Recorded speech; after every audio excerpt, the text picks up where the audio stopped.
Welcome to the Deerwood Realty YouTube channel. I'm John Schink, founder and managing broker of Deerwood Realty in St. Louis, Missouri. You know, it's important. People talk about you need to have different views and all this other stuff, and it gets very strange.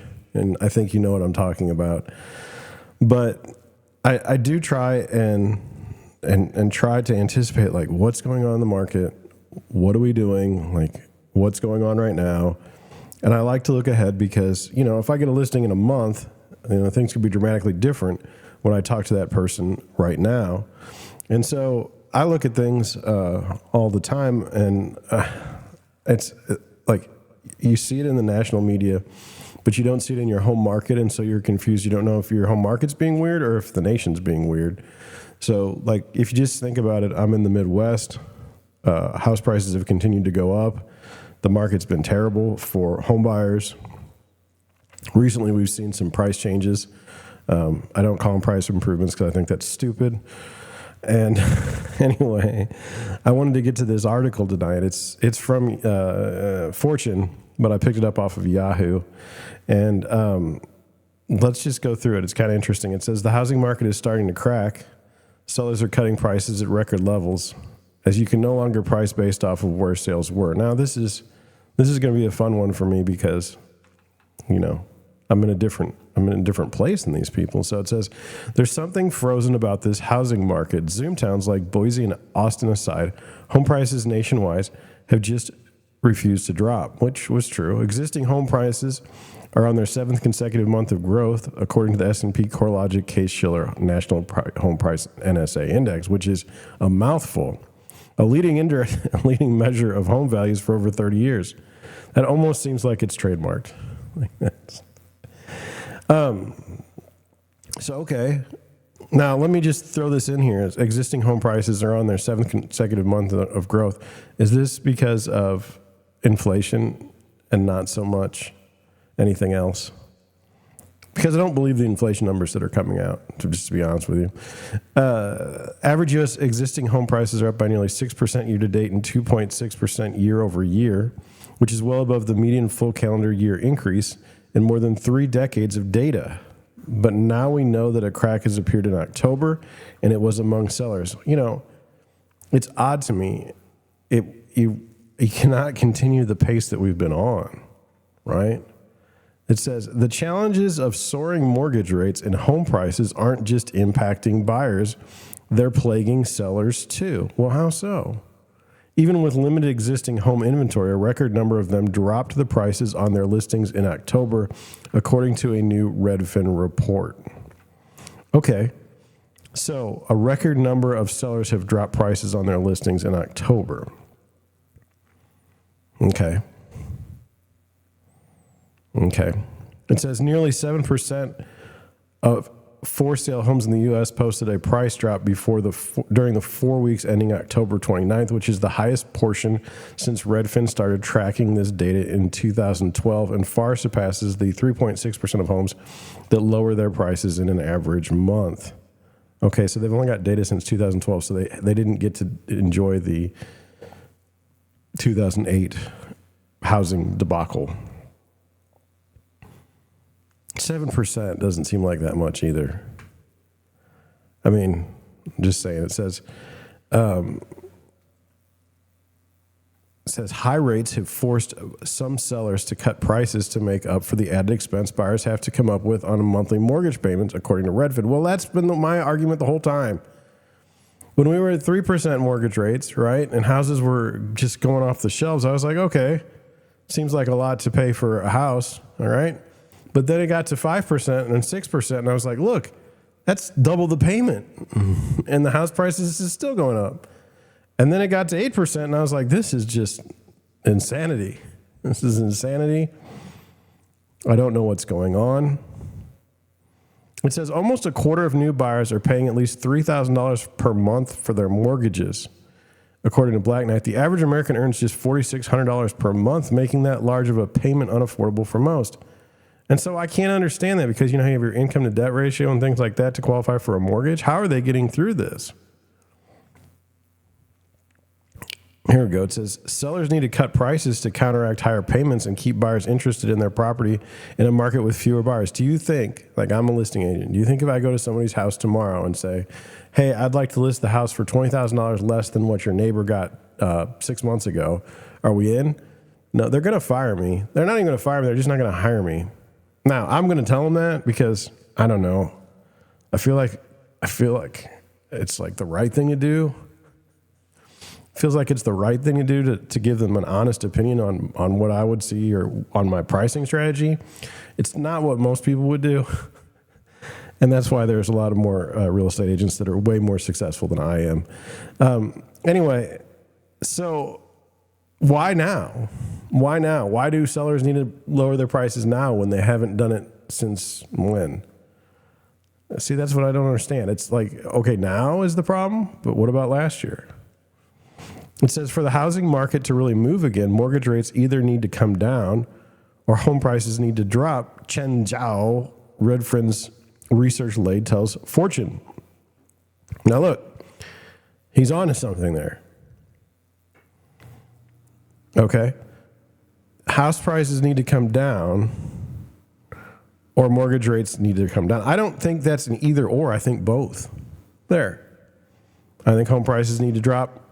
And you know what? If you're watching the Fed and they're saying higher for longer, okay, they're not going to drop the rates. The economy could go terribly bad and employment can go very, very soft, and they're still not going to drop the rates based on what they've said. Now, they could lie, right? Or they could anticipate something new in the future and change their mind. There's nothing wrong with that. But I mean, right now, the only play is home prices need to drop. Like the only realistic one. But I don't think that's happening either because, again, you've got a huge amount of seller psychology that says, look, everyone's getting more than asking for their house, so we're going to do the same. Like my neighbor just got a ton of money, so I'm going to do the same. That happens in a regular market. So in this, where it's been a seller-dominated market for the last 3 years, it's been, in St. Louis, it's been longer than that. It's been like 5 years of seller-dominated market. Okay, otherwise, the transactions will only grow very slowly over a long period of time as the lock-in effect gradually wears off and affordability slowly improves, Zhao says. Rates can come down, though, when it's clear the Fed will be able to bring inflation to its target or we get clear evidence of the economy heading towards a recession, which we talked about that a couple nights ago. Do we really want that? Do we want to really cheer a recession so that people can afford houses again? It seems misplaced. It seems like Schadenfreude. Maybe I'm using that word wrong. I don't know. I don't think so. As mortgage rates continued to climb late this summer and into the fall, buyer demand has dwindled as housing affordability has become abysmal for large portions of millennials and other people of prime home buying age, sidelining potential buyers, Walsh says. Now look, I accept that. But we had an article last night or the night before where it turns out that boomers, they're like, we have too big of a house. We need to downsize. Well, they will be directly competing with the large portion of millennials and other people of prime home buying age. So that doesn't sound good. If that's what if that's what's supposed to happen, that doesn't sound good. It says, indeed, in another Redfin report from October, it says prospective homebuyer needs to make $114,627, like that's pretty specific, to afford a home in today's market, which is a 15% year-over-year increase and the highest annual income on record needed to comfortably buy a home. Now, I don't know where the record is.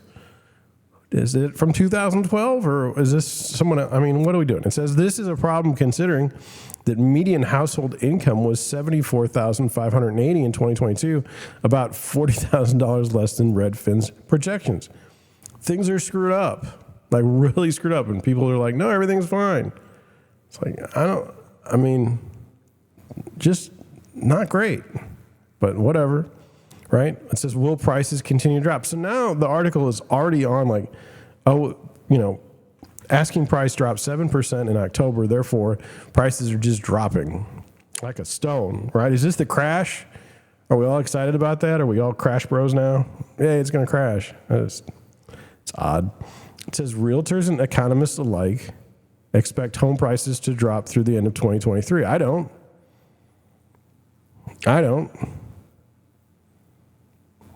I mean, I'm not trying to be a jerk, but I mean, it takes a while for people to finally get the picture. They have to see their neighbors list houses and then them not get the asking price before they start doing the same. It says Eddie Kriegstein, a real estate agent in Manhattan. So like we're not in the same field here.